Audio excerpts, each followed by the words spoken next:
Bonjour à tous, je suis ravie de vous accueillir à la 4e édition de Connecting Lorient que nous organisons avec la Chambre de commerce et d'industrie du Morbihan et Audelore. Cette année, nous organisons notre événement dans un contexte très particulier, confinement oblige, mais nous tenions collectivement à maintenir un cycle d'événements qui va démarrer ce matin et se poursuivre jusqu'au mois de décembre grâce à trois moments clés. Vous retrouverez l'ADN de notre événement Connecting, à savoir prendre de la hauteur grâce aux conférences, découvrir la richesse des réseaux et puis renforcer ses compétences dans le numérique. Je passe tout de suite la parole à Madame Patricia Kerowen, vice-présidente en charge du numérique et de la Smart City à Lorient Agglomération.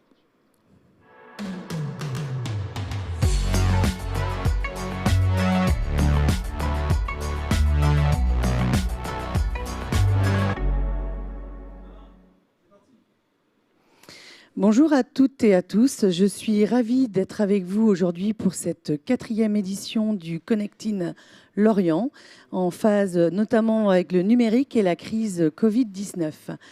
La crise Covid-19 a modifié notre relation au quotidien, nos pratiques professionnelles avec le télétravail, mais aussi l'absence des salons professionnels, la relation client de plus en plus distante et multicanale.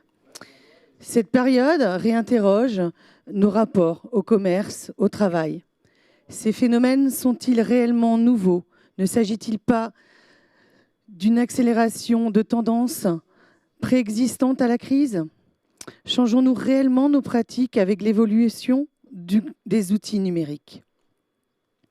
Le simple fait de se réunir aujourd'hui, ici, en salle virtuelle, montre bien le chemin que prend le numérique.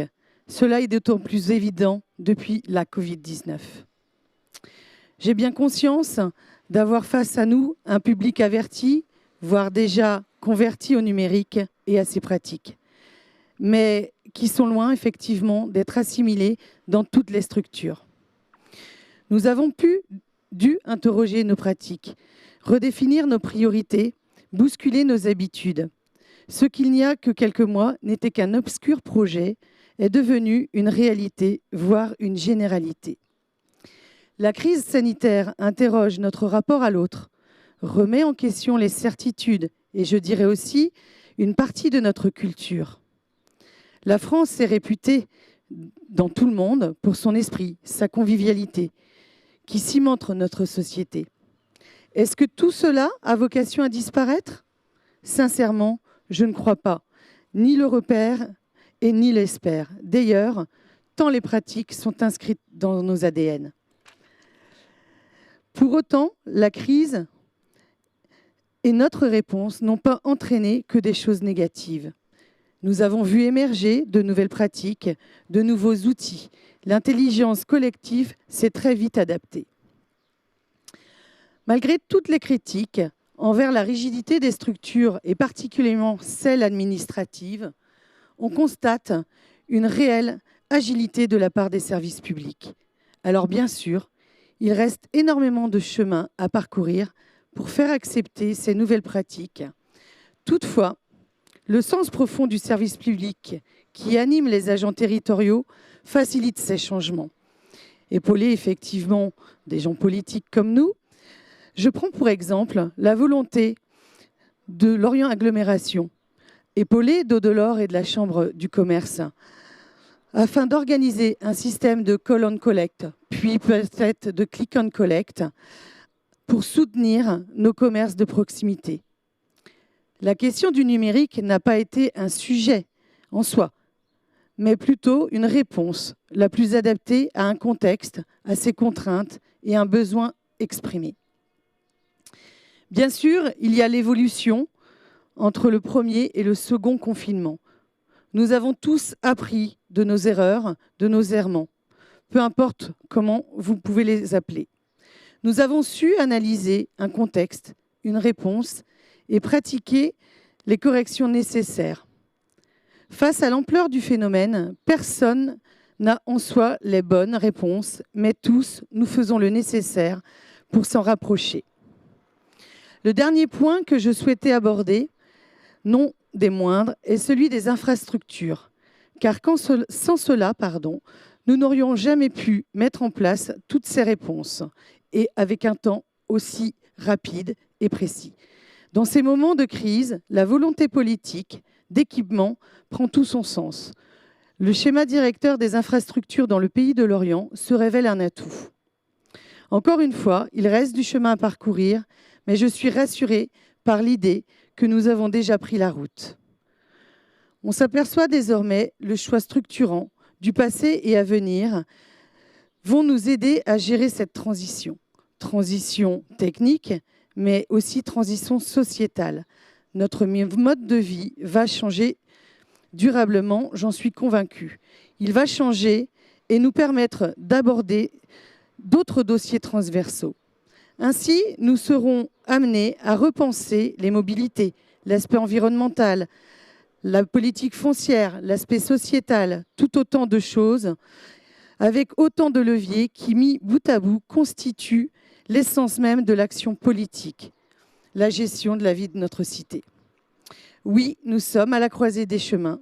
Oui, la période est prête au doute, mais pour ma part, je souhaite considérer que le meilleur reste à venir et que nos choix d'aujourd'hui vont façonner l'avenir. Je vous remercie. Merci Madame la Vice-présidente pour votre éclairage sur l'action numérique dans l'agglomération de Lorient. Je prends le relais pour vous présenter toutes les excuses du président Pierre Montel, président de la Chambre de commerce et d'industrie du Morbihan, qui malheureusement n'a pas pu être présent ce matin avec nous. Il m'a adressé quelques mots que je souhaitais vous porter à connaissance. Voilà, je souhaite avant toute chose adresser un message de soutien à toutes les entreprises morbihanaises qui vivent en 2020 une année difficile. Mon message d'aujourd'hui s'adresse plus particulièrement aux commerçants qui subissent de plein fouet la crise sanitaire.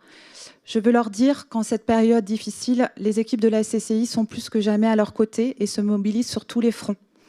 Qu'il s'agisse de poursuivre l'accompagnement à la création d'entreprises, former les dirigeants et leurs salariés, répondre aux difficultés liées à un contexte économique en forte tension, accompagner les commerçants qui n'ont plus d'autre choix s'ils veulent survivre à cette deuxième période de confinement que de développer des nouveaux services de proximité pour garder leur clientèle captive et faire face aux géants de l'Internet qui poursuivent leurs activités. Mais aussi défendre les intérêts des entreprises en remontant les problématiques du terrain et militant pour la réouverture des commerces de proximité. Voilà quelques mots que tenait à vous adresser Pierre Montel. Et puis, je vous propose maintenant d'en venir à cette édition Connectine 2020. Arnaud, est-ce que tu peux nous présenter la conférence à suivre ? Bien sûr, merci Fabienne, merci Madame la Vice-présidente. Donc effectivement, pas de Connectine sans conférence. Et cette année, nous avons décidé de la confier à Stéphane Schulz, qui est un expert reconnu en mobilité et numérique. Il a travaillé pendant de nombreuses années dans des grands groupes internationaux, des bureaux d'études et des collectivités. Et cette année, on lui a proposé de nous interroger, de s'interroger ensemble sur l'impact de la crise sanitaire actuelle et des évolutions sur le numérique et les mobilités et comment ça interroge effectivement nos pratiques sur le travail, le commerce et la façon qu'on a tout simplement de se mouvoir et d'évoluer dans le monde. Voilà, donc je confie maintenant la parole à Stéphane Schulz pour cette première conférence de la 4e édition de Connectine.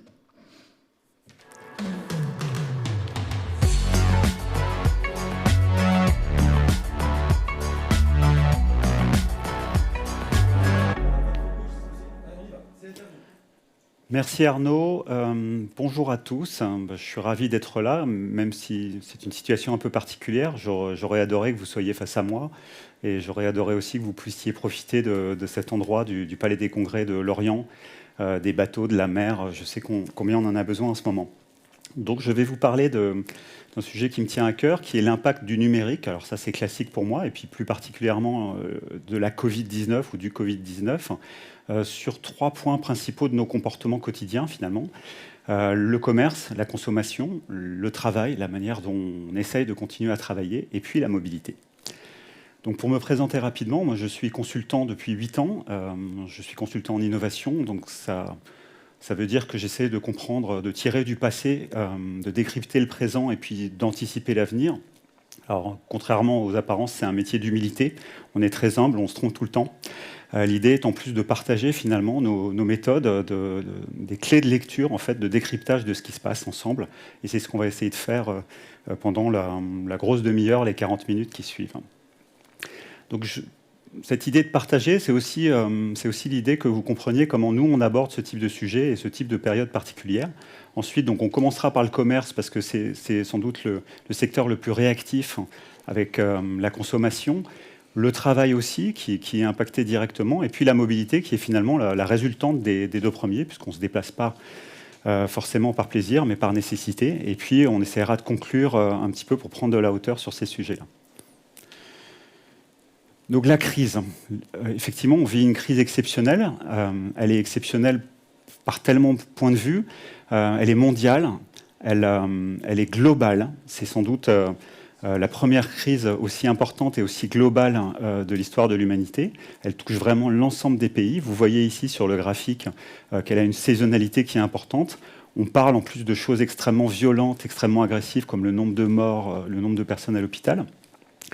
Moi, ce qui m'interpelle dans cette crise, c'est qu'elle tape finalement elle nous rend faibles de nos forces, c'est-à-dire elle tape finalement dans notre capacité à communiquer, dans notre capacité à nous déplacer, dans notre capacité à vivre ensemble. Et finalement, c'est une crise de la globalisation autant qu'une crise sanitaire. Donc, quand on essaye de comprendre ce qui se passe, c'est pas évident parce que vraiment toutes les cartes sont jetées en l'air. C'est pas simplement une crise économique, c'est pas simplement une crise des déplacements, c'est pas simplement une crise de confiance. Vraiment, toutes les cartes sont en l'air. Donc, le premier mot, c'est de l'humilité. Il est extrêmement difficile de tirer des conclusions et finalement, les enseignements du passé là sont assez difficiles à utiliser. Donc on va essayer ensemble de distinguer les impacts directs des impacts indirects. Donc j'essaierai de ne pas vous assommer avec des courbes de chiffres. Là, vous en avez une où vous voyez, par exemple, que les achats de textiles, les achats d'habits, en fait, sont les premiers à impacter beaucoup plus fortement même que les déplacements, donc la consommation de carburant. Là aussi, on va essayer de distinguer ce qui est de l'ordre du flux, c'est-à-dire j'achète moins parce que ce n'est pas le moment au mois de mars, et ce qui est de l'ordre du stock, c'est-à-dire je me rattraperai finalement un petit peu plus tard dans ces achats-là. On va essayer aussi, et c'est là où ça devient intéressant, et pardon pour le mot, mais on peut avoir de la créativité aussi dans la manière d'interpréter. Si on regarde, il y a des effets qui sont directs et des effets qui sont indirects. Les effets indirects, c'est aussi nos réactions par rapport à un phénomène. J'aime bien prendre l'exemple de la périurbanisation. Donc, dans les 30 Glorieuses, on est allé habiter de plus en plus loin, on s'est équipé en voiture et on a eu des métiers de moins en moins physiques. Donc finalement, on n'a plus fait d'exercice physique. Donc c'était assez facile d'interpréter ça comme on allait grossir, c'est en partie le cas, on allait perdre de la capacité physique. Et puis il y a eu une réaction, un effet rebond, il y a eu une réaction avec le début finalement du sport amateur, du sport comme le jogging, comme vous voyez, c'est une magnifique image des années 80, ça rappelle des souvenirs à certains. Et finalement, avant, quand vous lisez l'histoire de la marque Nike par exemple, avant les années 70, les chaussures de sport, les vêtements de sport étaient réservés aux sportifs, aux athlètes. Donc là aussi, c'est un élément à prendre en compte, c'est-à-dire qu'il y a des chocs, des contre-chocs qui ont lieu en permanence. Il faut aussi distinguer ce qui va durer ou pas. Je veux dire, il y a des phénomènes qui sont purement de réaction. Alors j'aime bien l'exemple du papier toilette. Ça va devenir une sorte de mème, en fait, le papier toilette, qui devient un signe de la crise, comme les chasses d'eau pour les communes touristiques sont des signes de la fréquentation touristique. Et puis, il y a aussi un biais important auquel il faut prendre garde, c'est votre interprétation, en fait, votre propre opinion sur les changements. Est-ce qu'ils sont positifs ou négatifs? Comment est-ce qu'on qualifie un changement positif ou négatif? Les 3/4 des avions sont cloués au sol en ce moment, comme vous le voyez sur cette image. Pour certains, tant mieux. De toute façon, les avions, ça pollue. Et puis pour d'autres, notamment, je pense à toutes les familles multiculturelles qui se déplacent pour voir des proches, qui se déplacent pendant les fêtes, c'est une catastrophe. Donc là aussi, prenons garde, essayons de garder donc, de l'humilité, mais aussi finalement une certaine neutralité dans l'interprétation des choses. Donc nous, les consultants, on aime bien faire des matrices. Donc ça, c'est une matrice que j'ai empruntée à une firme d'investissement. Et donc, on va distinguer finalement les changements positifs et négatifs, là aussi avec de l'interprétation, mais aussi ceux qui vont durer et ceux qui ne vont pas durer. Donc, vous avez en bas à gauche ce que j'appelle les trous d'air. Donc, ceux-là, ils sont intéressants parce qu'ils sont très visibles. Souvent, c'est les effets négatifs, mais qui ne vont pas durer. Donc, c'est un investisseur, il investirait là, par exemple. Il jouerait la hausse. Vous avez aussi les effets positifs, mais qui ne vont pas durer non plus, donc que j'ai appelé feu d'artifice. Et puis, ce qui va nous intéresser, ce qu'on va essayer de décrypter ensemble, c'est finalement les grandes ruptures, celles qui sont négatives, qui vont durer, et puis les ruptures positives, parce que ça a été rappelé, il y a toujours des choses positives qui ressortent d'une crise, et c'est souvent un accélérateur. Donc évidemment, on va se mettre dans un temps long. On va essayer de voir, alors on utilise beaucoup de métaphores en ce moment, on parle des vagues, on va essayer de voir ce qui avait déjà commencé avant et ce qui arrivera après, c'est-à-dire en quoi la crise peut ralentir ou au contraire accélérer des phénomènes et comment, dans tous les cas, c'est aussi l'arbre qui cache la forêt, c'est-à-dire il ne faut pas s'arrêter à ce qui se passe immédiatement, même si elle dure encore 1 ou 2 ans, et ne pas oublier les tendances de fond. Donc commençons, si vous le voulez bien, par le commerce, par la consommation et son impact sur les commerces. Donc encore des chiffres. Ça, c'est l'index de mobilité de Google. Donc Google, 3 personnes sur 4 en France ont un téléphone Google dans la poche, en tout cas avec un logiciel Google. Et donc Google est capable de vous dire précisément la fréquentation des lieux. Et donc elle a baissé pour ce qui concerne les commerces, notamment les restaurants, les commerces de bouche, de plus de 50%. Donc ça, c'est des chiffres de la semaine dernière. C'est très violent. Et on voit déjà que pour l'alimentation, les pharmacies, il y a une baisse un peu moindre. Donc c'est à interpréter. Ça veut dire sans doute qu'on concentre ses achats aussi. Mais là aussi, il faut faire attention. Il y a beaucoup de discours manichéens. En ce moment, c'est blanc ou c'est noir. Il y a des petits, des grands commerces, en ligne, pas en ligne. On va essayer de décrypter ça ensemble. Alors le e-commerce, en France, le e-commerce, il se développe, il y a une croissance à 2 chiffres, mais ça n'est jamais que 9% du commerce de détail. Ça, c'est vraiment important de le prendre en compte. Et quand on regarde quels sont les domaines qui sont le plus utilisés en ligne, pour les achats en ligne, c'est le tourisme, donc, qui est impacté en premier. Et finalement, le drive et des phénomènes qui sont très médiatiques en ce moment, c'est tout à fait négligeable en termes de consommation globale. Donc ne croyons pas que le e-commerce va tout remplacer du jour au lendemain. À titre de comparaison, par exemple, au Royaume-Uni, c'est 40% le commerce en ligne, et en Chine, c'est de 70 à 80% pour des biens de consommation. Donc, il y en a encore sous le pied. Il faut regarder ça. On va essayer de le faire ensemble, mais c'est déjà un premier enseignement. Par contre, le petit commerce revient en force. Alors, il revient par la proximité imposée par les mesures de confinement, mais de toute façon, il y avait une tendance plus globale, là, de retour vers le commerce de proximité. Les marques s'adaptent, on le verra souvent, les commerces s'adaptent. Ils ont les marques de grandes et moyennes surfaces se sont adaptées, ont créé des nouvelles surfaces. Et puis, il y a un regain aussi du commerce spécialisé de proximité, et il y a une appétence très forte du public pour ça. Donc, est-ce que ça va durer, en fait? Est-ce que ces choses-là vont durer? Et quel est l'impact, finalement, du numérique? Et en quoi c'est une accélération? On parle de 10 ans d'accélération en termes d'usage numérique. Donc, c'est quelque chose que j'utilise souvent dans mes présentations. Pour moi, le numérique, c'est la fin de la consommation de masse. C'est-à-dire, on avait les 30 Glorieuses, on avait les années 80, la télé de Masson, le fameux temps de cerveau disponible. Et bien ça, c'est en train d'être remis en cause depuis une vingtaine d'années déjà avec Internet. Et ça permet aussi, Internet, c'est aussi un outil, c'est un canal d'information, mais c'est aussi un outil. Ça permet à des marques, ici vous avez le slip français, de se lancer directement aux consommateurs et de plus subir finalement le passage obligé par les linéaires des supermarchés. Vous avez le même phénomène pour la musique, pour la vidéo, pour la culture en général. L'intérêt de ces marques aussi, c'est qu'elles peuvent avoir une proposition de valeur qui est directe, en fait, sans filtre au consommateur. Ici, pour le slip français, je n'ai pas d'action. Pour le slip français, vous avez le fait de fabriquer en France et de faire revivre finalement des manufactures dans le nord de la France. Ça aussi, ça répond à une aspiration profonde des gens. Il y a eu plusieurs scandales sanitaires. Il y a une méfiance globale vis-à-vis de l'information qui est donnée par les professionnels. Donc il y a une volonté de revenir du producteur au consommateur, de retrouver dans ce monde extrêmement complexe, extrêmement spécialisé, des choses simples. On peut discuter avec la personne qui accueillit ses tomates. Et plus globalement, en fait, alors ça se manifeste aussi par le numérique, notamment avec cette volonté de revendre ce qu'on a acheté pour plus être dans la conso de masse et dans le gâchis. On a une sensibilité environnementale très forte qui se manifeste par des achats de produits bio, mais aussi par cette volonté d'acheter des choses qui ont déjà été utilisées et de les revendre ensuite. C'est Le Bon Coin, c'est Vinted, c'est Amazon aussi pour la place de marché. C'est très fort, et notamment chez les jeunes. Surveillez bien ce que font les jeunes. Vous avez aussi des nouvelles marques qui sortent, et ça c'est très important aussi. C'est pas du numérique là pour le coup, c'est cette idée qu'on va utiliser le packaging, l'emballage pour dire les choses telles qu'elles sont avec des vrais mots, et on va même mettre le prix sur l'emballage. Donc là aussi on a cette volonté de transparence qui est très forte. Elle passe par le numérique mais pas que, avec la marque ici C'est qui le patron. Et puis là, c'est du numérique, c'est le pouvoir de la foule aussi, qui est que finalement, avec des applications comme Yuka, les gens vont aller avoir une couche d'informations qu'ils maîtrisent eux-mêmes, ou en tout cas qu'ils ont l'impression de maîtriser, pour se faire leur propre avis sur un produit. Donc c'est intéressant d'abord parce qu'il y a une adoption de masse, c'est aussi intéressant parce que ça se base sur une base de données qui s'appelle Open Food Facts, qui est une sorte de Wikipédia, donc c'est complètement ouvert, vous pouvez y participer. Ça c'est intéressant, c'est pas un fabricant qui a créé cette base de données, donc c'est une vraie émancipation. Et puis ensuite, c'est aussi intéressant parce que dans le numérique, on voit souvent ça, il y a un cycle qui se referme, puisque maintenant, les producteurs, les fabricants de produits, les distributeurs commencent à dire ce serait bien si tu avais une bonne note sur Yuka. Donc finalement, on passe de filtre à prescripteur et de prescripteur à concepteur. Et ça, c'est un phénomène, vraiment une tendance lourde du numérique.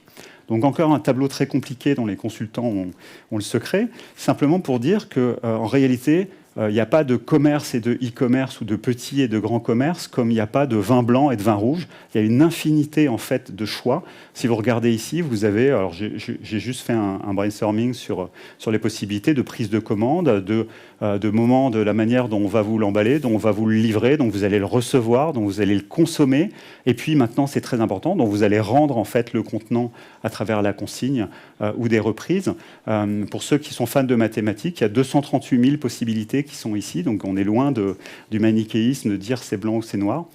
Et ça, c'est vraiment important de le prendre en compte, c'est-à-dire ne parlons plus de e-commerce comme on ne parle plus d'électronique, et on parlera bientôt plus de numérique, mais parlons vraiment de commerce augmenté ou de commerce distribué, dégroupé.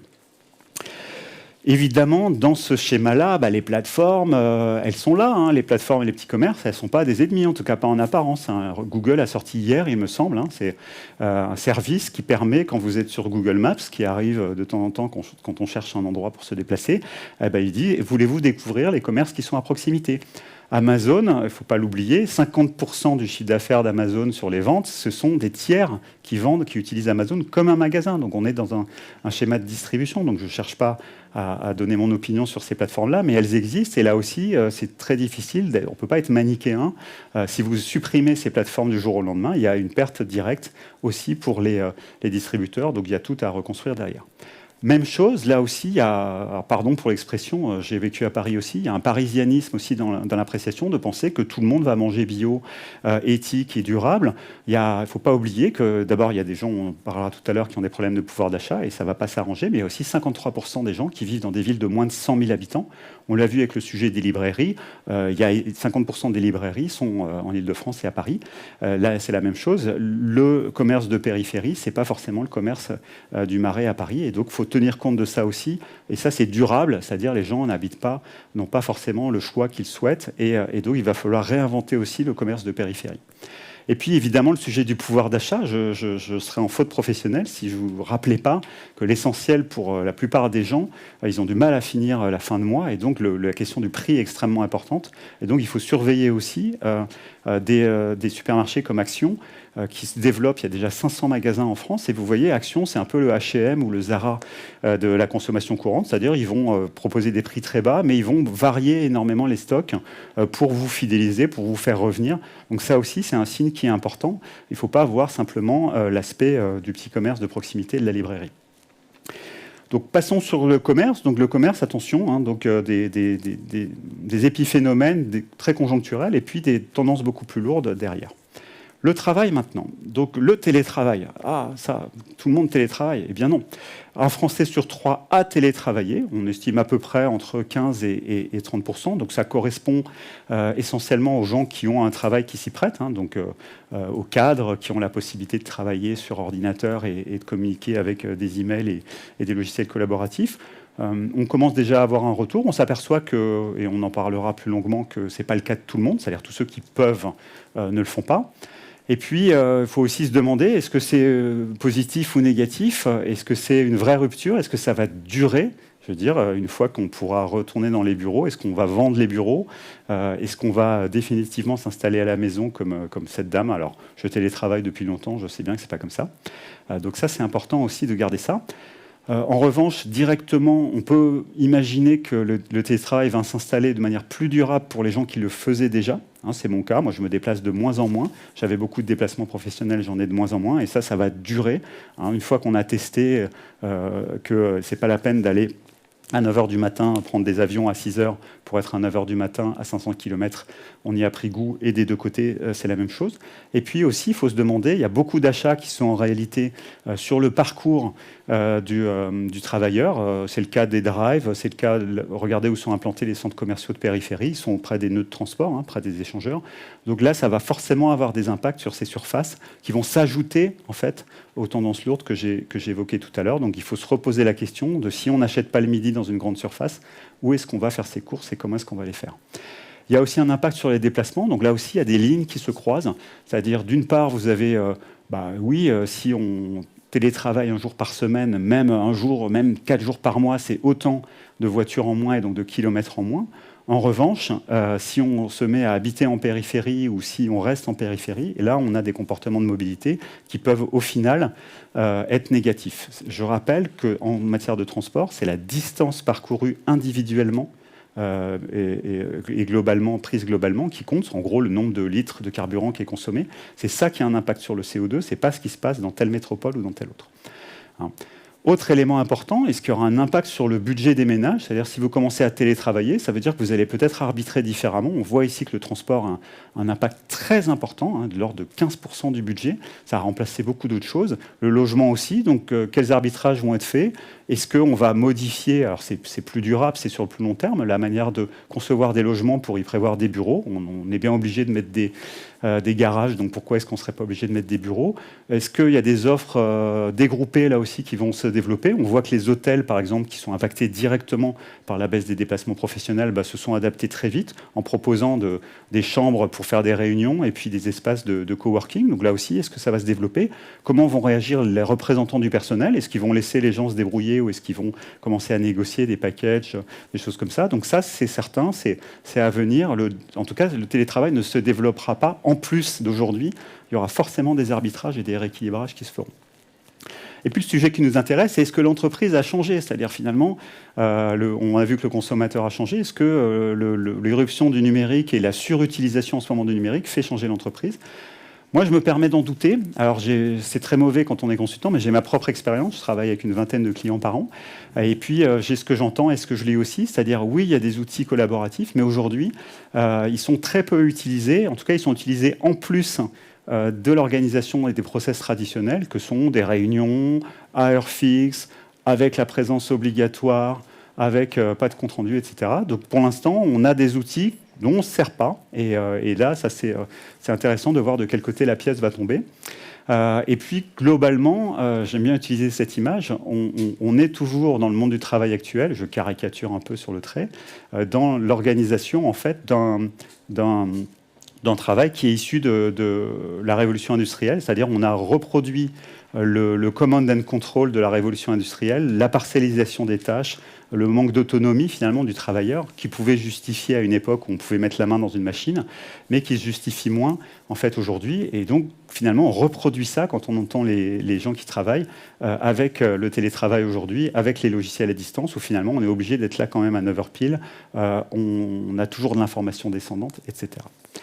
Et puis, plus globalement, on peut se poser la question de qu'est-ce qui fait entreprise, comme on pouvait se poser la question de qu'est-ce qui fait commerce, ou qu'est-ce qui fait la ville, plus globalement, c'est-à-dire les collègues, on les aime. Si on ne fait plus que les voir par Zoom, si son travail, ça consiste à se connecter sur un environnement de travail, peu importe le logiciel, et puis à avoir des échanges dématérialisés, comment est-ce qu'on fait entreprise? Et est-ce que ça ne va pas contribuer, comme dans d'autres domaines, à la parcellisation de l'entreprise? Et au final, on va travailler sur plusieurs continents. Donc ça veut dire que potentiellement, vous êtes en concurrence, et croyez-moi, c'est le cas, avec des gens qui habitent dans des endroits moins chers, qui ont d'autres conditions de travail que vous.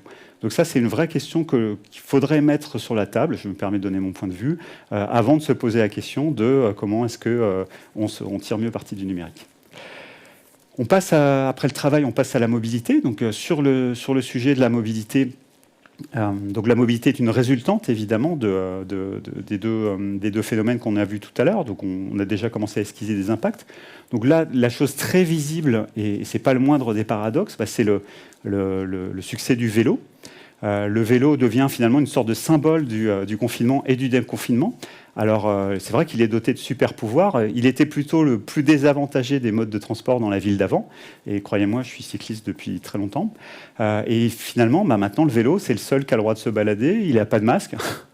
Il est relativement libre. On lui fiche la paix. Et il a même, donc il y a des effets conjoncturels qui sont trop forts. Il a des pistes. On en reparlera. Donc, ce qui est intéressant, c'est en quoi il y a eu la conjonction donc, du vélo qui devient un mode de distanciation, qui devient un mode de plein air, qui devient un mode durable, avec une technologie, et ça c'est là où ça m'intéresse beaucoup, une technologie qui est l'assistance électrique. Donc ça paraît totalement anodin, ça remplace pas totalement votre travail, ça aide en fait à se déplacer, et donc on a une montée en fait des ventes de vélos assistance électrique. Jusqu'à maintenant, on a toujours vendu beaucoup de vélos, ça c'est important. Il y a beaucoup de vélos, les Français ont beaucoup de vélos, ils s'en servent pas. Et là, on commence à avoir des vélos à assistance électrique dont les Français se servent. Et ça, c'est vraiment une vraie rupture. Quand vous gérez les transports dans une ville, ça coûte une fortune, c'est extrêmement compliqué de faire que les gens lâchent la voiture. Là, quand on interroge les gens qui ont acheté un vélo assistance électrique, et comme vous le voyez, ils sont de plus en plus nombreux, ils disent « je m'en sers au quotidien, c'est un vélo utile, ça remplace ma voiture ». Et souvent, c'est d'ailleurs des gens qui ne faisaient pas de vélo auparavant. Donc là, on a une rupture intéressante. Il y a une conjoncture évidemment qui est favorable, c'est-à-dire l'État a réagi de manière assez exceptionnelle. On disait tout à l'heure qu'on a peut-être gagné 10 ans dans les pratiques numériques, on a peut-être gagné aussi énormément dans les pratiques démocratiques et dans les pratiques de gestion de la ville, puisqu'on a fait ces pistes en quelques semaines, là où, pour ceux qui sont dans le domaine, on prend normalement un temps fou. Il y a eu des aides aussi très pragmatiques qui ont été débloquées très rapidement, de manière très simple. Donc ça restera, je l'espère, que ce précédent qui fait qu'on peut prendre des décisions rapides sur des sujets essentiels. Je reviens sur le vélo électrique parce que là aussi, en termes de mobilité, on a deux choses qui se percutent. Alors, ce n'est pas lié à la Covid, mais finalement, on peut se poser la question, est-ce qu'on a vraiment besoin d'une voiture qui fait 65 kW, qui pèse 1,4 tonne, pour faire le job d'un vélo qui pèse 25 ou 30 kg et qui développe 350 watts? Je vous parle de watts, ce n'est pas pour faire le technicien, c'est juste que les watts, c'est de la puissance, c'est de l'énergie, et l'énergie, c'est le sujet qui nous préoccupe maintenant et qui nous préoccupera de plus en plus ensuite. Donc ça, c'est vraiment important. C'est-à-dire ce vélo à assistance électrique, ces engins, en fait, j'ai mis la trottinette aussi ici, d'une part, ça améliore la condition du piéton et du cycliste quand même, parce qu'il y a beaucoup de gens qui étaient freinés par l'effort, mais ça permet aussi de concurrencer la voiture, et donc on peut se poser la question, finalement, est-ce qu'il vaut mieux favoriser le vélo ou la voiture? Donc cette rupture technologique, laquelle est-ce? Donc elle est directement liée aux autres domaines de consommation, c'est-à-dire les batteries qui sont, les moteurs et les batteries qui sont dans le vélo sont directement issues pour les batteries. En fait, elles bénéficient de l'effet de masse des appareils électroniques, notamment des téléphones. Donc ce sont le même type de batterie, je ne rentre pas dans le détail. Et là, vous avez en gros une division par 10 du coût de la batterie, en plus de la miniaturisation de la batterie et du moteur. Je ne sais pas si vous avez suivi le cyclisme de compétition, mais il y a des gens qui trichent et qui ont des vélos assistance électrique, c'est dire si on peut les miniaturiser. Donc ce n'est pas votre cas évidemment. Donc ça, c'est une rupture importante. Et puis le fait que le vélo soit à assistance électrique, ça permet de le connecter aussi. Et là, ça permet finalement de développer des services. Si vous cherchez un exemple d'objet connecté grand public, vous avez les nouveaux vélos maintenant. Et donc ces vélos, on peut développer des services avec, donc des services de location, mais aussi, on peut aussi développer des services qui ressemblent à ce que vous avez avec votre téléphone, par exemple des services contre le vol, des services de localisation, et puis des informations, des mises à jour qui peuvent être faites. Donc ça, c'est tout à fait intéressant, et ça, c'est un champ d'innovation énorme. Si on revient sur la mobilité et sur qu'est-ce qui va durer ou pas, c'est-à-dire est-ce qu'on est vraiment dans une décroissance de la mobilité? Là aussi, il y a un effet, il y a une loupe sur ce qui se passe à Paris et dans les grandes métropoles. On le disait tout à l'heure, il y a 53% des gens qui habitent dans des villes de moins de 100 000 habitants.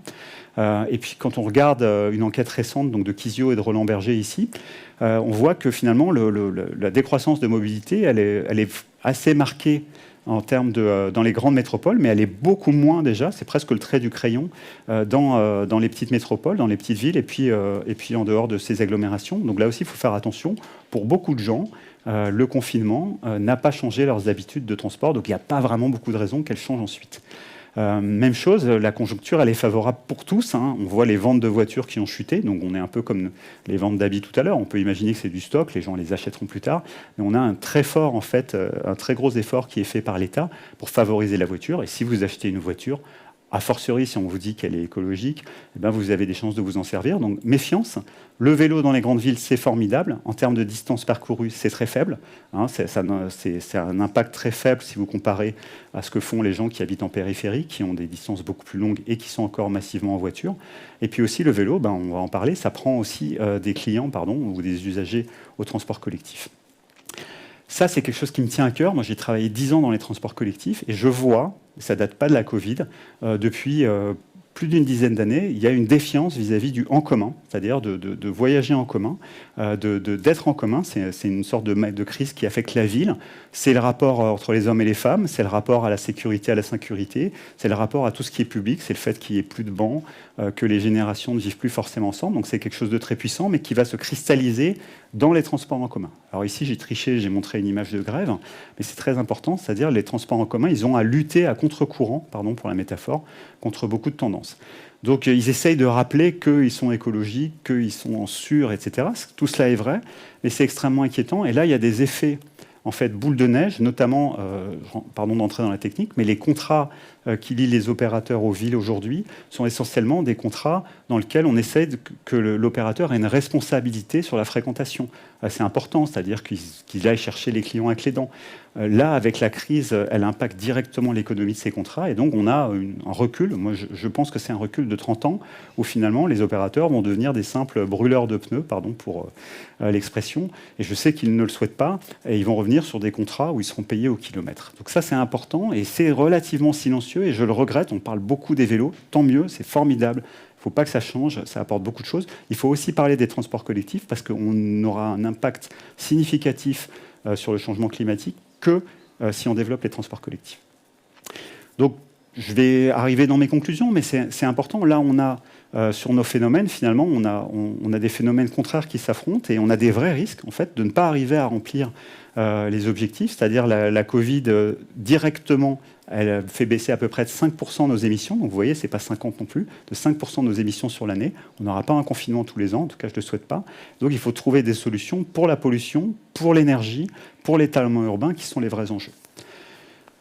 Donc en conclusion de cette longue présentation, mais j'espère intéressante, d'une part, la révolution numérique, je crois que c'est le cas, elle est derrière nous. Là, j'ai les chiffres qui datent d'avant le confinement. Donc on a 95% des gens qui ont un téléphone mobile, hein, contrairement à ce qu'on pouvait nous dire que le téléphone mobile, c'était quelque chose pour les riches. Pas du tout, au contraire, c'est l'ordinateur des pauvres. Hein. Il y a énormément de gens qui n'ont que le téléphone mobile pour accéder à Internet. Donc ça, c'est quelque chose qui est vraiment important de prendre en compte. Les gens qui n'ont pas, qui sont dans l'électronisme, ils ont d'autres problèmes, donc il faut le traiter, mais ce n'est pas forcément un problème du numérique. Il faut évidemment faire des services qui soient de plus en plus accessibles. La relation client, on a parlé des commerces, on peut parler du transport aussi, elle est de moins en moins descendante, elle est même plus dans l'interaction, ce qu'on a appelé le web 2.0 dans les années 2000. Maintenant, la relation client, c'est les clients qui la font.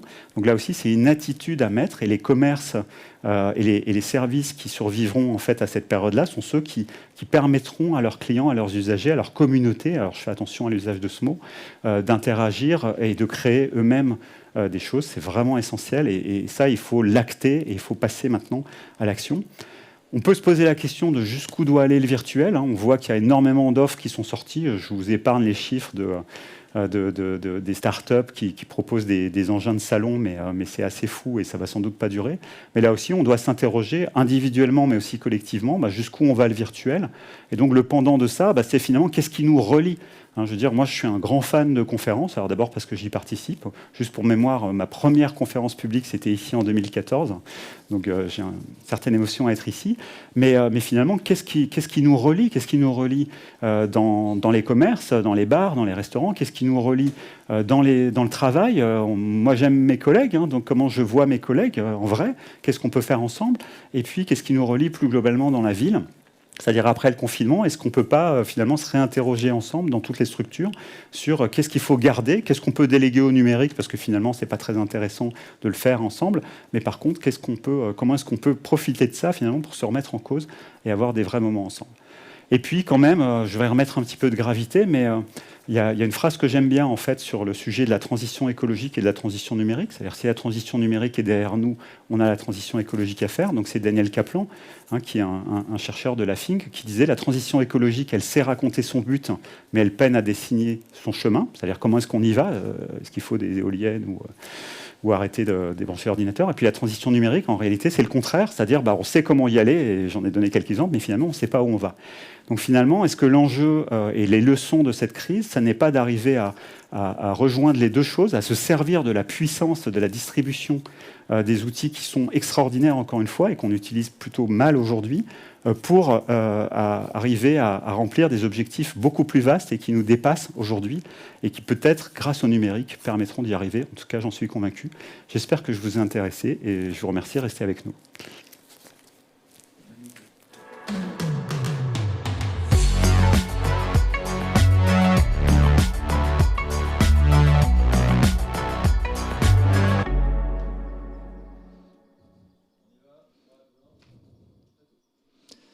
Merci Stéphane, merci pour cette présentation très intéressante. Alors ça a suscité pas mal de questions et d'intérêt.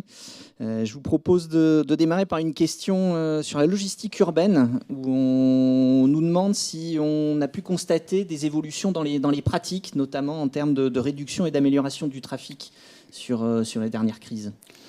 Absolument. Donc là aussi, il y avait des coups partis, c'est-à-dire dans les centres urbains, les villes ont depuis quelque temps déjà limité en fait l'accès aux poids lourds, et du coup, ça a eu un transfert. Donc on estime à peu près à 20% dans les grandes villes le trafic qui est lié en fait à la livraison. Donc logistique urbaine, c'est de la livraison, que ce soit des livraisons pour des particuliers ou pour des entreprises.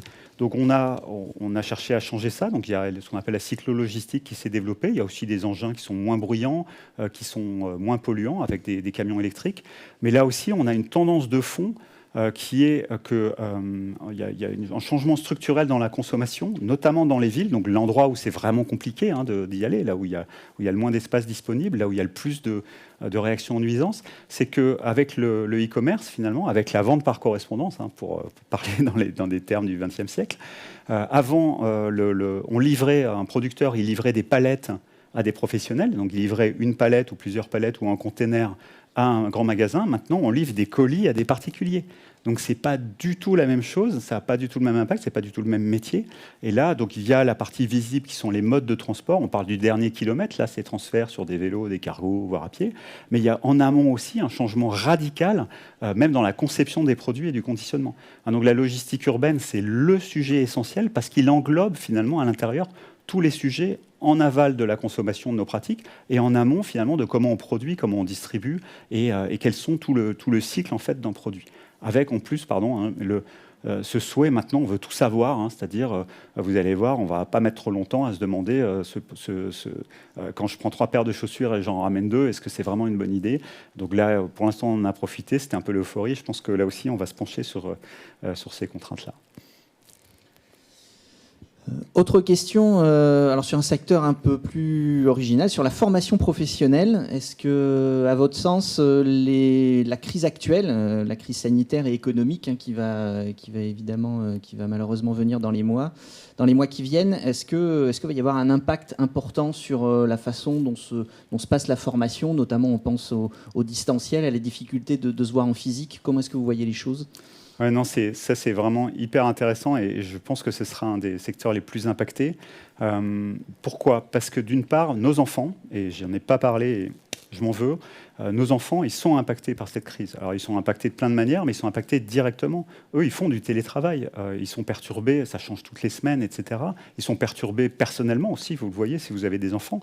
Et donc, ces enfants-là, non seulement ils avaient une pratique du numérique récréative, ils avaient une pratique du numérique aussi plus spontanée. Ils allaient chercher des choses sur Internet. Et maintenant, ça rentre. Ils étaient pirates, ils sont devenus corsaires, et maintenant, ils rentrent dans l'armée. C'est-à-dire, maintenant, on leur demande d'aller chercher des cours en ligne. Donc évidemment, ces pratiques-là, elles vont rester.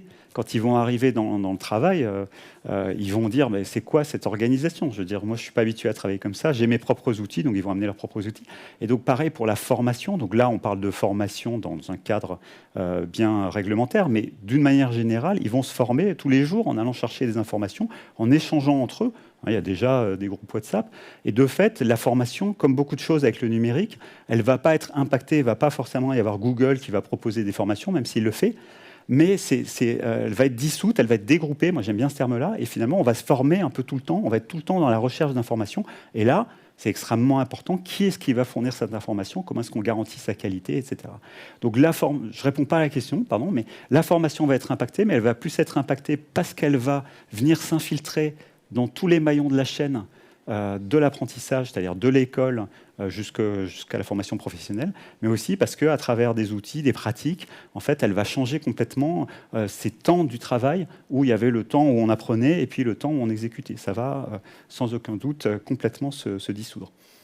Donc on va plutôt vers une formation plus diffuse avec la nécessité pour les travailleurs d'aller chercher de l'information et donc pour les professionnels de la formation, peut-être de structurer différemment cette information, de la rendre disponible à différents temps et de la rendre un peu plus digeste. Absolument. Aujourd'hui, vous n'avez pas un seul logiciel, ce qu'on appelle SaaS, mais tous les logiciels sont SaaS maintenant, où il n'y a pas des tutoriaux. Il y a des tutoriaux d'une qualité incroyable. Donc la barre, elle est très très haute. Encore une fois, vous n'avez pas besoin de demander une formation pour apprendre à vous servir en regardant des tutoriaux, en posant des questions, en allant sur des forums. Donc ça aussi, c'est un changement énorme. Comparé à ce que vous faites quand vous cherchez de la musique ou quand vous cherchez un film ou quand vous cherchez de l'information. Je veux dire, vous pouvez aller voir l'armée, vous pouvez aller voir les corsaires, vous pouvez aller voir les pirates. Donc là, tout ça est en train de se mélanger. Et la formation, c'est-à-dire finalement, comment est-ce qu'on acquiert du savoir directement opérationnel, ça va être un des plus impactés. J'avais des diapos sur les études, sur l'impact de la crise sur les études, mais je les ai enlevés pour qu'il nous reste du temps pour parler. Justement, de transition sur tous les outils qu'on voit là, qui permettent le travail collaboratif. On est submergé, il y a énormément d'outils qui existent et quand on est dans des structures qui travaillent avec d'autres structures, on est quasiment amené à avoir un projet, un outil et donc de multiplier les outils.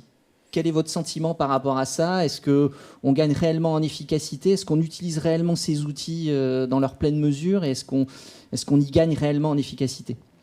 Aujourd'hui, on est vraiment dans la phase pénible. On peut avoir 4 réunions dans la journée sur 4 environnements différents. Et puis, les 10 premières minutes de la réunion, c'est j'arrive pas à me connecter. Donc, c'est normal. Tout ça est nouveau. Je veux dire, on sort d'années de pratique. Moi, la première fois que je suis allé à une réunion quand j'étais stagiaire, je ne savais pas comment faire non plus. Il fallait que je m'assoie. Ça fait partie de l'apprentissage. Il y aura sans aucun doute, alors à la fois une concentration des outils, mais ce que j'appelle moi une commoditisation. C'est un anglicisme. C'est-à-dire, finalement, la vidéo, elle va être offerte partout. Dans tous les logiciels auront un petit peu de chat vidéo. De même que vous avez sur votre téléphone X possibilité de transmettre une photo par mail, par texto, par WhatsApp, par machin. Voilà. Donc là, ça va. Il y a un certain nombre de fonctions qui vont devenir de base en fait dans votre ordinateur, dans votre manière de travailler. Donc on ne parlera plus en fait de ces environnements. Et en revanche, je l'ai dit tout à l'heure, je veux dire, le vrai sujet, c'est les pratiques collaboratives. C'est à partir du moment où vous avez accès à des choses où vous pouvez imposer la lecture avant une réunion d'information partagée, qu'on peut mettre ses commentaires, etc., que ça vous arrange peut-être parce que l'heure de la réunion, elle ne vous arrange pas parce que vous avez vos gamins ou vous avez un biorhythme différent, eh bien, à quand on va changer ça? Donc ça existe déjà, parce qu'il n'y a pas que les grandes entreprises, c'est comme il n'y a pas que les grandes villes, donc ça existe déjà, ça se pratique de plus en plus. Avec le chômage, il y aura du chômage dur et puis il y aura du chômage un peu mou. C'est-à-dire il y a des gens qui vont travailler à temps partiel, qui vont faire un peu d'émissions, du freelancing, des choses comme ça. Là, ça va se développer parce qu'eux, ils vont les manger, ils vont les utiliser, ces outils-là. Et donc, du coup, on va avoir, comme dans d'autres domaines, pendant un certain temps, ça va avoir du mal. Et puis, au bout d'un moment, tout ça va se confondre parce qu'encore une fois, on ne vous dira pas d'utiliser Teams ou Meet ou GoToMeeting ou je ne sais pas quoi, mais il n'y aura même plus de nom. Ce sera comme Frigidaire ou Mobilette, c'est-à-dire que ce sera une action et ce sera intégré dans toutes les solutions qu'on utilisera. En tout cas, tous ces basiques de la collaboration, pour moi, finiront par être intégrés dans d'autres services en ligne. Alors, vous disiez justement que la crise actuelle, elle questionnait les rencontres physiques, le présentiel. On a vu que le télétravail pouvait remplacer utilement pas mal d'actions. Mais justement, quelle place va rester à cette rencontre physique, au présentiel? Est-ce Est-ce qu'à votre sens, on va en profiter pour en faire des éléments des moments plus qualitatifs, où on va échanger un peu plus, on va se recentrer sur l'essentiel lorsqu'on va se voir? Est-ce que vous voyez déjà, est-ce qu'il y a déjà des évolutions et comment elles s'amplifient? Pour moi, c'est la clé, parce que si vous prenez deux choses, c'est d'une part la situation d'avant, la situation particulièrement en France des salariés vis-à-vis de leur entreprise, elle est catastrophique. Quand vous regardez les enquêtes, il y a de mémoire, je crois qu'il y a 25% des gens qui sont carrément désengagés, c'est-à-dire qui agissent contre leur entreprise. Il y en a plus de la moitié qui estiment qu'ils n'ont pas d'attachement particulier. Donc de toute façon, on avait un sujet. Est-ce que le fait de devoir se connecter tous les matins à 9h pour une réunion Zoom va renforcer ça? Je vous laisse imaginer, je pense pas. Deuxièmement, si on s'aperçoit que finalement, on peut très bien bosser chez soi tout seul, moi c'est mon cas, et c'est le cas de plus en plus de gens, et que ça fonctionne et qu'on n'a pas besoin des moyens généraux, et puis, etc., y a peut-être des gens qui vont se dire qu'ils peuvent se débrouiller tout seuls. Et vous rajoutez la crise par-dessus, il y a de plus en plus de gens qui vont être indépendants. Donc on aura un agrégat, ça existe déjà dans les métiers techniques du logiciel, là-dessus. Donc la vraie question, c'est ce que j'ai essayé de mettre en conclusion, c'est comment est-ce que vous remettez, non pas de l'humain, je ne sais pas ce que ça veut dire, mais comment est-ce que vous remettez des instants de qualité pour dire, quitte à ce qu'on soit ensemble là, c'est précieux, un peu comme les fêtes de famille, je ne sais pas si c'est un bon exemple, mais bon, puisqu'on est ensemble, qu'est-ce qu'on peut faire qu'on ne peut pas faire quand on est séparés? C'est ce que j'appelle le travail debout, par exemple. Comment est-ce qu'on peut faire du travail de création? Comment est-ce qu'on peut faire de la résolution de problèmes, etc. Et pas juste de l'information. Donc ça, je pense que les entreprises qui auront franchi ce pas en premier seront celles qui survivront. J'insiste là-dessus, parce que sinon, à quoi bon? Je veux dire, s'il suffit de se connecter à distance, un jour vous vous connectez pour un, puis vous commencerez à bosser pour un autre, et puis au bout d'un moment, vous bosserez comme moi pour 10 salariés. Je ne le souhaite pas, c'est un choix personnel. Mais en revanche, donc, l'entreprise, elle se redéfinira en creux, non pas par sa marque, par ses locaux super arrogants à la Défense, et puis par son super salon de réception, mais par d'autres choses. Peut-être que ce sera une entreprise déportée, peut-être qu'on se retrouvera une semaine par mois ou une semaine par trimestre pour s'amuser, faire la fête, et puis créer des choses, résoudre des problèmes ensemble. Et puis peut-être aussi, j'y crois un petit peu moins, parce que j'ai 50 ans, on arrivera à recréer des choses en virtuel. J'y crois un petit peu moins, personnellement. Je pense que il y a tellement de choses qui passent. J'ai tellement de plaisir à discuter avec quelqu'un qui n'est pas masqué, là. Je ne pense pas que ça va disparaître. On aura toujours besoin de se voir et de faire des choses ensemble. Quand vous parlez de virtuel, vous pensez à des applications de réalité virtuelle qui remplaceraient des réunions, qui viendraient en supplément? Oui, c'est ça. C'est même chose, c'est des vieilles choses. Ça existe depuis hyper longtemps et ça vient du jeu vidéo, donc c'est très intéressant, c'est très élaboré, mais la voiture, ce n'était pas un cheval avec un moteur à vapeur. Donc ça numérise un existant. Est-ce que c'est vraiment l'existant qu'on voulait? Est-ce que vous avez envie on peut s'ennuyer dans les couloirs d'un événement. Est-ce qu'on a envie de s'ennuyer dans les couloirs d'un événement numérique? Je ne suis pas sûr. Donc ça peut servir, ça peut être sympa, ça peut être très impressionnant. Je ne suis pas du tout convaincu que c'est ça qui nous manque quand on ne va pas à un événement physique. Je ne suis pas sûr que c'est ça qui nous manque quand on ne va pas à la cantine de sa boîte ou quand on ne discute pas devant la machine à café. Je ne suis pas sûr qu'il faut une machine à café virtuelle. Autre thématique, l'écologie. On a quelques questions sur le gain réel en fait de cette crise-là. Donc on a parlé moins de transport, les gens étaient confinés, donc il y a eu une baisse du transport en voiture, moins de CO2. Bon, sur un temps court, c'est bien reparti après.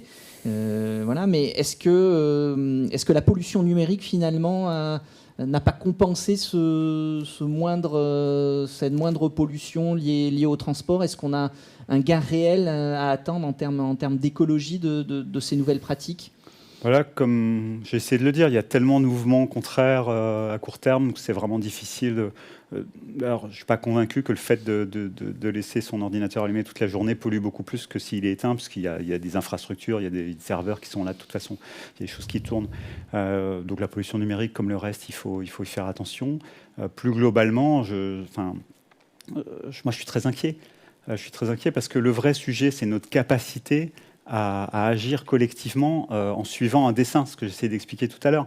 Et là, on a beau avoir une menace mortelle, on a beau avoir quelque chose qui est mondial, donc ce n'est pas les exemples qui manquent.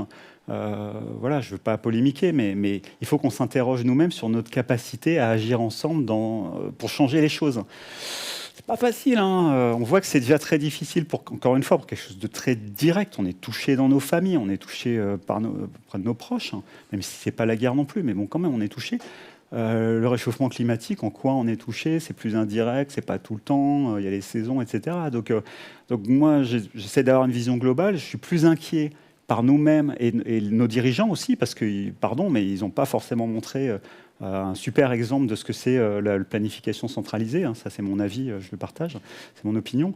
Donc là aussi, je suis inquiet, c'est-à-dire, oui, on va prendre conscience, oui, on va culpabiliser, on sait faire, mais concrètement, le chemin est tellement complexe, c'est tellement compliqué d'arriver à concrètement à baisser 5% nos émissions par an pendant 20 ans. 5%, c'est ce qu'on a baissé là avec 2 confinements.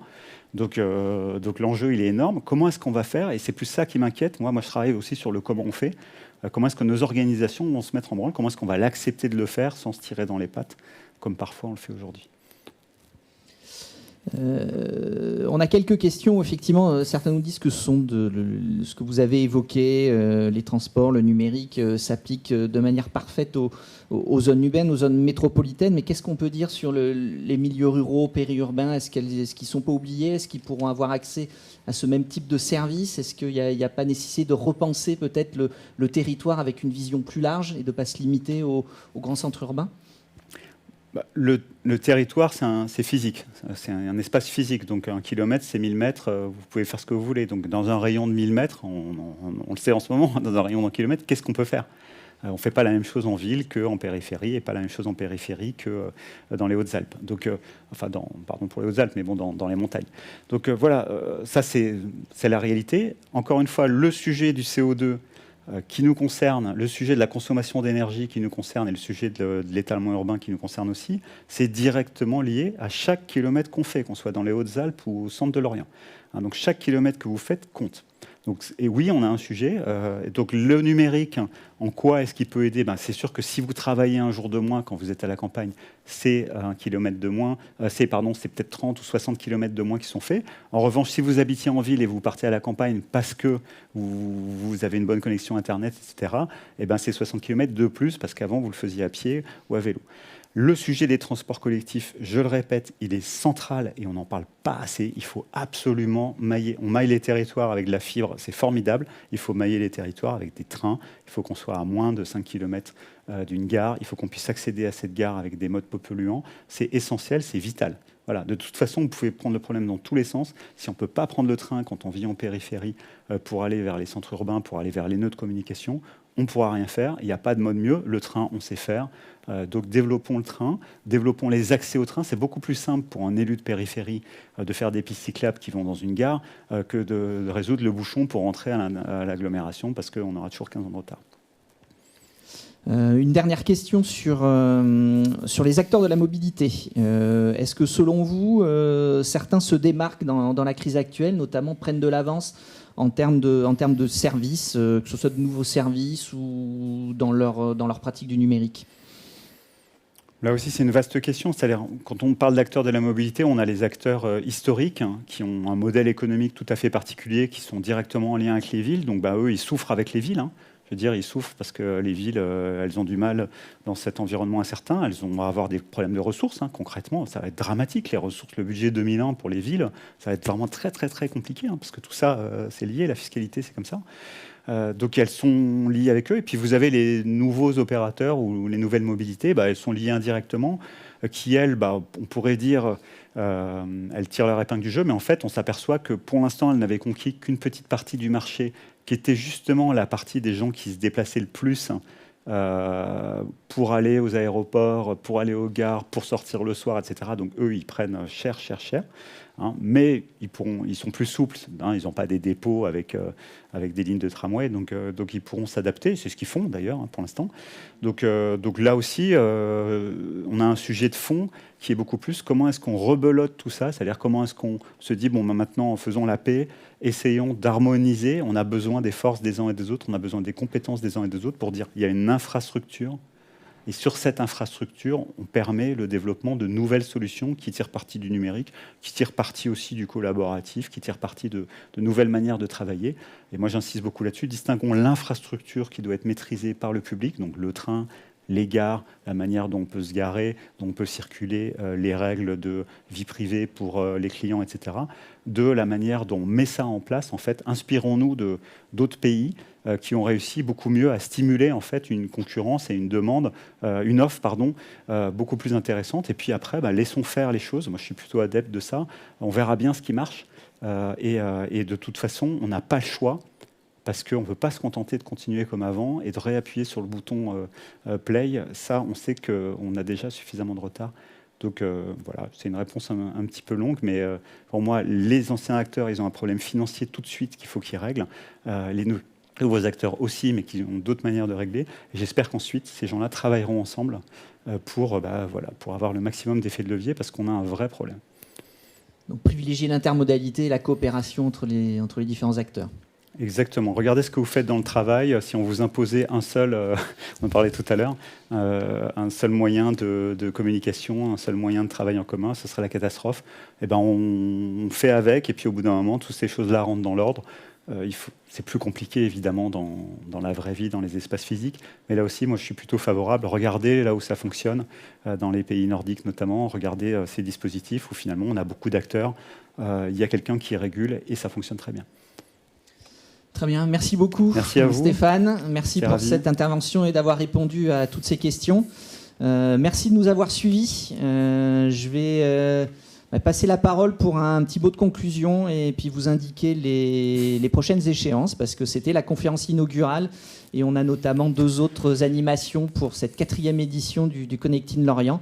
Et donc je cède la parole à Fabienne pour la conclusion. Encore merci à tous et à bientôt.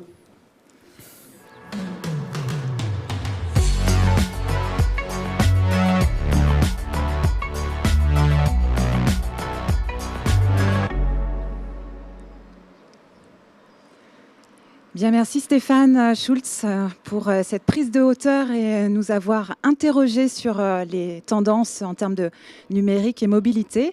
Il me reste à vous donner rendez-vous sur les 2 prochains événements que nous organisons. Le 26 novembre, d'une part, concernant la partie réseau.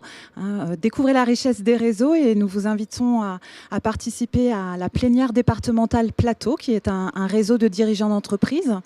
Et puis, en décembre, le 14 décembre, retrouvez des ateliers sur les matinales XXL pour vous aider à travailler avec le numérique, renforcer vos compétences, mettre en place des outils et des solutions. Toutes les infos sur les prochains rendez-vous sont sur notre site internet connecting-lorient.fr. Je vous souhaite une belle fin de journée et puis une bonne édition Connecting 2020. À bientôt.